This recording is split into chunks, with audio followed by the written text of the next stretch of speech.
Fala pessoal, hoje está iniciando o quadro Christian Responde.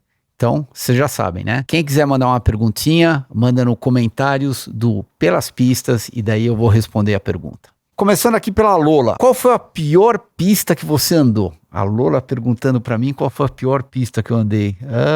Sabe que essa é uma boa pergunta, né, Lola? De repente eu preciso de um pouco de tempo pra pensar, mas eu lembro que teve uma perto de Santiago, que eu corri de Fórmula 3, Santiago, no Chile. Eu esqueci o nome do autódromo, mas eu lembro que era extremamente ondulada, não tinha zebra, ou se tinha zebra era nos lugares incorretos e a segurança dela era, eu diria que comprometida. Então, essa pista perto de Santiago, não sei se é justo a gente falar que foi uma das piores pistas que eu já andei, mas foi uma das mais estranhas que eu já andei. Segunda pergunta, Carecão, por que os carros da Indy têm para-brisa? Você acha que os carros da Fórmula 1 poderão ter também? Bom, Carecão, os carros da Fórmula 1 já têm um para-brisa, só que o para-brisa do carro de Fórmula 1 chama-se halo. E o efeito do halo é um efeito de segurança. Então, se por acaso tem uma batida na tua frente e uma roda sai voando ou algo do gênero para proteger de um difusor de um carro, de uma asa traseira que sai voando ou até mesmo de um carro, inventaram aquela proteção, aquele halo, que é uma peça de fibra de carbono bem na frente do piloto. Na Indy, ao invés da Fórmula 1, que inventaram o halo, que tem aquela abertura dos dois lados, só com aquela que parece uma havaiana, às vezes até mesmo para simplificar a história toda, inventaram o aeroscreen. O aeroscreen parece um para-brisa de um caça, um para-brisa de um avião que implementaram no carro de corrida, no caso, no carro do Indy, que faz exatamente a mesma função do halo.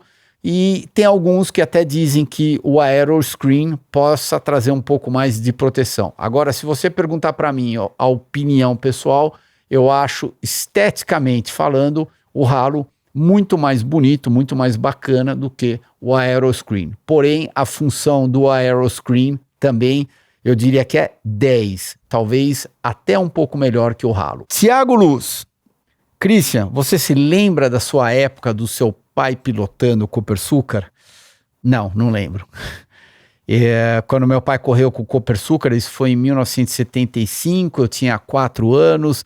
Eu lembro de eu brincando na fábrica de Fórmula 1, que inclusive era na frente de Interlagos. Eu lembro de eu brincando com os mecânicos envolvidos no projeto, mas do meu pai efetivamente guiando o carro de Fórmula 1, eu talvez tenha uma memória muito remota, mas o primeiro detalhe que eu lembro do meu pai foi num carro de Fórmula 1, foi...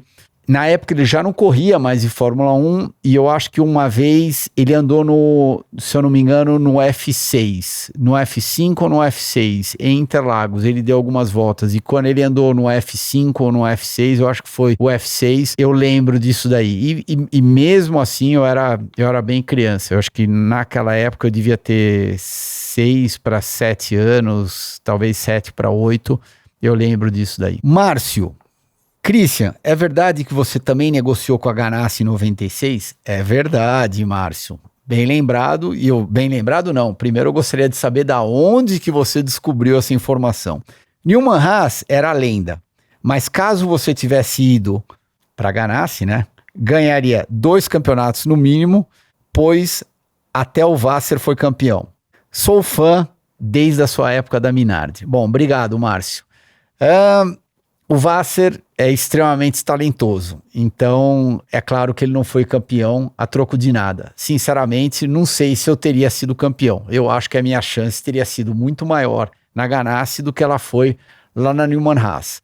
No coração, a minha vontade era sempre de ir para a Newman Haas. E na época que a gente estava negociando, a equipe Newman Haas era tida como um nível acima da Ganassi.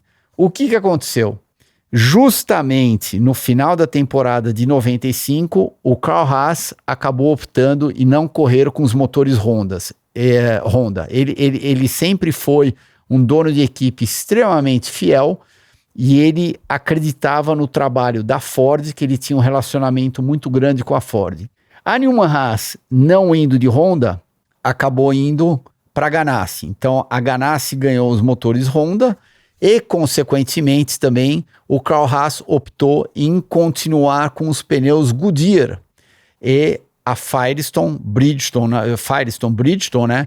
Na época, eles estavam voltando para a Indy e eles definitivamente estavam um passo acima da Goodyear. Então, a Firestone tinha oferecido por Carl Haas para Newman Haas ser Firestone em 96. E o Carl Haas acabou falando não para a Firestone, acabou continuando com a Goodyear e daí deu de bandeja para o seu Chip Ganassi e eles, no ano seguinte, na minha opinião, estavam com o melhor tudo. O melhor carro, que era o Reynard, o melhor motor, que era o Honda, e o melhor pneu, que era o Firestone. A hora que você coloca dois pilotos talentosos como o Vasser e o Zanardi do lado dele, é claro que a Ganassi acabou vencendo o campeonato. IGQ Full. Christian, é verdade que você recebeu um convite para virar ator de Hollywood?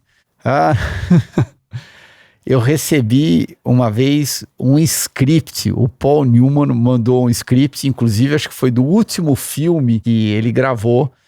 Era, nossa, parecia uma bíblia, tinha muitas páginas, só que para eu fazer isso eu tinha que deixar de correr um ano para eventualmente participar dessa filmagem junto com o Paul. E eu, na altura do campeonato, não achava que isso ia ser a melhor decisão para minha carreira, mesmo porque o meu coração estava dentro dos carros, mas eu poderia ter gravado o último filme com o Paul. É claro que se eu passasse no teste, mas esse script realmente aconteceu, ele mandou para minha casa, ele conversou 2 ou 3 vezes por alto comigo, só que uma coisa que foi muito bacana da parte dele, ele nunca foi incisivo, ele nunca me forçou a fazer isso, ele nunca falou, para com esse negócio de carro, vem gravar comigo. Isso eu achei que foi muito bacana da parte dele, ele me deu toda a liberdade do mundo para eu poder escolher, eu acabei não seguindo, não sei se eu teria jeito para isso, pelo amor de Deus, estamos muito longe disso, mas